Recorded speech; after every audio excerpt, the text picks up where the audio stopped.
हम व्यंजनम या हल की संज्ञा देते हैं। ठीक है, अब हिंदी और संस्कृत में थोड़ा सा डिफरेंस आपको समझ में आने लगा होगा। अच्छा, मैंने स्वर को पहले पढ़ा, अब मैंने यहां पर जाना अच होता है, हल होता है। अब हम आपको बताने वाले हैं कि डिफरेंसेस क्या होते हैं स्वर में, यानी 13 और 9 में डिफरेंस क्या होते हैं, आपको क्या लगाना है क्वेश्चंस जब एग्जाम में पूछा जाए। तो पहले तो आप याद रखिएगा कि स्वर वर्ण की उच्चारण में जब भी हम बात करते हैं, वर्ण का उच्चारण करते हैं, तो हम जब भी उच्चारण करते हैं तब हम किसी अन्य की सहायता ना लेते हैं। किसकी? वर्ण की। कोई अन्य वर्ण हमारा सहायता ना करे वो हमारा स्वर कहलाता है। तो इस क्रम में 13 संस्कृत में कुल, ध्यान दीजिएगा, 13 संस्कृत में कुल स्वर हुए। ठीक है, अब बात आती है कौन कौन से। अब बात ये आती है कौन कौन से, अ आ इ ई उ ऊ री, और 2 बार री आएगा और री आएगा, और इसके बाद ए ओ ए औ। ठीक है ना, याद रखिएगा। अब ये पॉइंट आपको समझ में आएगा आगे वाले पॉइंट में, जो मैं अभी आगे समझाऊंगा डिफरेंसेस में, वहां पर समझ में आएगा। ठीक है, तो ये पॉइंट आप क्या है, ये आपको ध्यान देना है कि इनमें जब हमारे 13 हुए, जब हमने दीर्घ स्वरों को मिलाने की कोशिश करी। ठीक है, ये 13 तब हुए जब हमने दीर्घ स्वरों को मिलाने की कोशिश करी। अब यहां से क्वेश्चन थोड़ी ना बनता है, डायरेक्ट क्वेश्चन आपसे बनेगा, वो मैं आपको कंपैरिजन में बताऊंगा। सामान्य स्वर कितने होते हैं? सामान्य स्वर की संख्या ये है। ठीक है, अ आ इ ई उ ऊ और री जाएगा। मिश्रित स्वर में क्या है? मिश्रित स्वर में ए ओ और री जाएगा। कि स्वर की संख्या 13 है। जब भी आपसे पूछे कि महर्षि पाणिनि के अनुसार स्वरों की संख्या कितनी है, तो आपको 9 लगानी है। जब भी आपसे किसी भी तरीके का क्वेश्चन पूछे कि स्वर की संख्या क्या है, तो भी आपको 9 लगाना है। ध्यान देना, तो भी आपको 9 लगाना है। जब आपसे पूछे कि हमारे स्वर कितने हैं और ऑप्शन में 9 और 13 दोनों हो, तो आप क्या लगाओगे? तो आप भी 9 लगाओगे। जब आपसे ये पूछे कि स्वर की संख्या क्या है और उसमें 9 ऑप्शन ना है, तब आप क्या लगाओगे? तब आप लास्ट पॉइंट पर 13 लगाएंगे। तो समझ में आया? 13 9 क्या लगाएंगे? 13 9 दिया हो तो भी 9 लगाएंगे, 9 केवल दिया हो तो भी 9 लगाएंगे, और जब 9 ना दिया हो तो आप स्वरों की संख्या संस्कृत में 13 लगाएंगे में बांटा गया है। अब थोड़ा सा हम डीप में जाने की कोशिश करते हैं। तो ध्यान देने वाली बात यह है कि स्वरों को कितने भागों में बांटा गया है। तो यहाँ पर ह्रस्व स्वर आता है, दीर्घ स्वर आता है, और एक आता है प्लुत स्वर। यानी 3 पार्टों में हम चीजों को देखेंगे। ह्रस्व स्वर का मतलब होता है जब भी हम किसी चीज का धीमे से उच्चारण करें, तो हमारे जो बोल होते हैं बहुत ही सीमित दायरे में रहते हैं, जिनको हम बोलने में कम हमारी आवाज या कम हमें दम लगानी पड़ती है, उन्हें ह्रस्व स्वर कहते हैं। संख्या पूछे संस्कृत में 5 होती है। ये आपके रहे आ ई उ री और री रहा। ठीक है, और अगर हमसे पूछे दीर्घ स्वर कौन से हैं, कितने हैं? दीर्घ स्वर की संख्या है 7।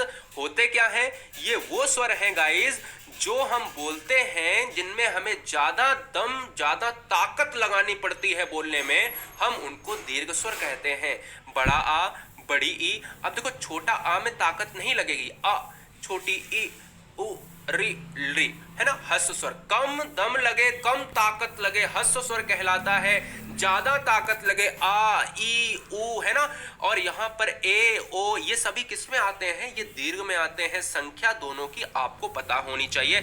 और प्लुत स्वर हमारा संख्या में 1 होता है। प्लुत स्वर हमारा संख्या में 1 होता है, याद भी रखिएगा। ठीक है, याद भी रखिएगा। जिनमें जो है बहुत ही ज्यादा समय लगता है, जैसे अगर हम बात करें ओम, है ना, जी हाँ, अलाप वाली बात होती है। अब बात आती है यहाँ पर समृत और विव्रत। मुख के आधार पर जो आपकी बात करते हो, यानी मुख के आधार पर कैसे स्वरों को विभाजित किया गया है। तो ध्यान देने वाली बात यह है कि भैया समृत स्वर क्या होता है। समृत स्वर के उच्चारण में मुख द्वार सकरा होता है। ध्यान देने वाली बात यह है कि सकरा, जिनको पूरा खुले ही ना हो, बहुत ही ध्यान से सुनना है। क्वेश्चन में ये पूछा जाता है हमेशा, एग्जाम्पल के तौर पे कहता है निम्नलिखित में से कौन सा समृत स्वर है। समृत स्वर का मतलब होता है जहां पर मुंह का द्वार खुले ही ना, बहुत सकरा रहे। आप देखो, बोल के देखो, ओ ओ ई, इसमें मुंह खोलने की जरूरत ही नहीं, आप खुद से बोल के देखो। तो समृत स्वर का मतलब है उच्चारण ऐसा जिनमें मुख का द्वार सकरा रहता है, पतला रहता है, छोटा रहता है, आधे से भी बहुत कम रहता है। आधा भी नहीं कह सकते, याद रखिएगा, ठीक है। तो ए ओ होते हैं और कितने संख्या में होते हैं? 4 होते हैं, ठीक है। इसके अलावा बात आती है अर्ध समृद्ध। अभी हमने समृद्ध देखा, अब हम देखते हैं अर्ध समृद्ध स्वर क्या होते हैं। अर्ध समृद्ध स्वर दोस्तों वो होते हैं जिनका मुख द्वार कम सकरा होता है। मतलब कम सकरा का मतलब होता है कि संख्या में ये 2 होते हैं। यहां पर कह रहा है सकरा और ये कह रहा है कम सकरा होता है। जैसे ए ओ थोड़ा सा बड़ा हो जाता है ना, तो थोड़ा सा ये बड़ा हो जाता है, ठीक है। ए और ओ, बहुत अच्छे। अब बात करेंगे विव्रत। जी हाँ, ये बहुत एग्जाम में पूछा जाता है। अब देखिएगा, विव्रत में आपके संख्या होती है 2। विव्रत का मतलब होता है पूरा खुला। व्रत ऐसे याद कर लो, व्रत मतलब जो है पूरा खुला, विव्रत, है ना। और समृद्ध का मतलब होता है सिला हुआ। आप समृद्ध को कैसे याद रख सकते हो? समृद्ध का मतलब होता है सिला हुआ, तो सिलाई हुआ तरीके से आप देखो, अगर सुई कोई चुभो देगा आपको, तो आप क्या करोगे? ई करोगे, है ना। तो याद रखिएगा, समृद्ध मतलब सुई होता है, जिसमें आपको चुभो देगा तो आप क्या करोगे? सुई से उस चीज को सिल दोगे, है ना। सुई से उस चीज को सिल दोगे, तो इस तरीके से आप याद रख सकते हो। अब दूसरी बात आती है विव्रत क्या होता है। विव्रत मींस होता है पूरा खुला हुआ। तो ये संख्या में 2 होते हैं, आपके जो सामने स्क्रीन पर दिख रहे हैं, ठीक है। अब हम चलते हैं अर्ध विव्रत की बात करते हैं। क्या सर जी? अर्ध विव्रत की बात करते हैं। अर्ध मींस आधा और विव्रत मींस होता है अध खुला हुआ। अब देखो, अर्ध विव्रत का मतलब होता है कि अर्ध विव्रत में स्वर का उच्चारण जो है मुख द्वार अध खुला होता है। ये संख्या में 4 होते हैं। अब संख्या में जो 4 होते हैं यहाँ पर आपके सामने प्रेषित हैं। ये सब आप अच्छी तरीके से नोट डाउन कर लेना। तो मेरे दिमाग में ये आया कि स्वर की संख्या आप कितनी लगाओगे? स्वर की संख्या आप 13 लगाओगे या 9 लगाओगे? तो स्वर की संख्या फर्स्ट प्रायोरिटी दोगे, आप 9 दोगे, ठीक है। हर की बात करो तो भी आप 9 दोगे, वैसे बात करो तो भी आप 9 दोगे, लेकिन जब 9 ना ऑप्शन में हो तो आप क्या करोगे? सर जी 13 आप राइट करोगे, ठीक है। चैनल को सब्सक्राइब कर लेना गाइस। अब हम बात करेंगे व्यंजनों का विभाजन, क्लासिफिकेशन ऑफ कॉन्सोनेंट्स की बात करेंगे, ध्यान दीजिएगा। अब देखो, व्यंजनों का विभाजन किस तरीके से होता है संस्कृत में, तो हमारा बिल्कुल सेम टू सेम हिंदी वाला पैटर्न फॉलो होगा संस्कृत में। ध्यान दीजिएगा। अब व्यंजन किसे कहते हैं? हमने आपसे कहा व्यंजन किसे कहते हैं, तो आपने ये कहा कि स्वरों की सहायता से जो बोले जाते हैं वो व्यंजन कहलाते हैं। अब व्यंजन में क्या क्या वर्ड आते हैं? जैसे कंठ से आने वाले वर्ड कंठव्य कहलाते हैं। जैसे अगर हम का बोलेंगे, खा बोलेंगे, गा बोलेंगे, घा बोलेंगे, तो ये हमारा कौन सा वर्ग है? ये कंठ वर्ग है, ठीक है ना। तो कंठ वर्ग वाले जो है वो कंठव्य कहलाते हैं। संस्कृत में कंठ से आने वाले वर्ड कंठव्य कहलाते हैं। और आप कह सकते हो कि उदाहरण के लिए ये हम वर्ड ले सकते हैं, ठीक है। इसके अलावा अगर हम बात करें तालु से बोले वाले, तालु से जो है बोलने वाले क्या कहलाते हैं? तो तालु से बोलने वाले हमारे तालव्य कहलाते हैं। ध्यान देना, तालु से बोलने वाले हमारे तालव्य कहलाते हैं। अच्छा, अब दिमाग में ये आया कि तालु से बोलने वाले अगर तालव्य कहलाते हैं तो तालव्य वाले व्यंजन कौन से हो सकते हैं? ये भी तो दिमाग में आ रहा होगा। तो भैया बोल के देखिएगा। तो आपसे कहेंगे कि चा आ जाएगा, उदाहरण के लिए छा आ जाएगा, जा आ जाएगा, झा आ जाएगा, ठीक है। तो ये पॉइंट आपको अच्छी तरीके से याद रखने हैं, ठीक है। अब इसके अलावा अगर हम बात करेंगे तीसरा मूर्धा से, तो मूर्धा से का बात है, मूर्धा का मतलब होता है, देखो हमारे जब भी उच्चारण स्थान की बात करें तो गर्दन से स्टार्ट होते हैं। क्या सर जी? गर्दन से स्टार्ट होते हैं। तो गर्दन से कंठ स्टार्ट होता है, फिर हम तालु की बात करते हैं, तो फिर हम मूर्धा की बात करते हैं। तो मूर्धा में क्या होता है? कंठ के थोड़े ऊपर का स्थान, कंठ के थोड़े ऊपर का स्थान जो होता है। ऐसे ही हमारे दांत तक चले आते हैं, ओंठ तक चले आते हैं बोलने वाले, है ना। 5 वर्णों की बात करते हैं, 5 वर्ग की बात करते हैं, का वर्ग, है ना।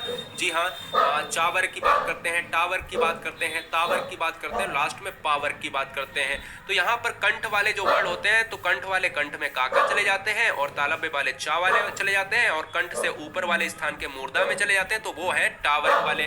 तो टा, ठा, डा, ढा, ढा के साथ चले जाते हैं। तो मैं ये कहता हूं कि ये मूर्धा वाले वर्ड होते हैं।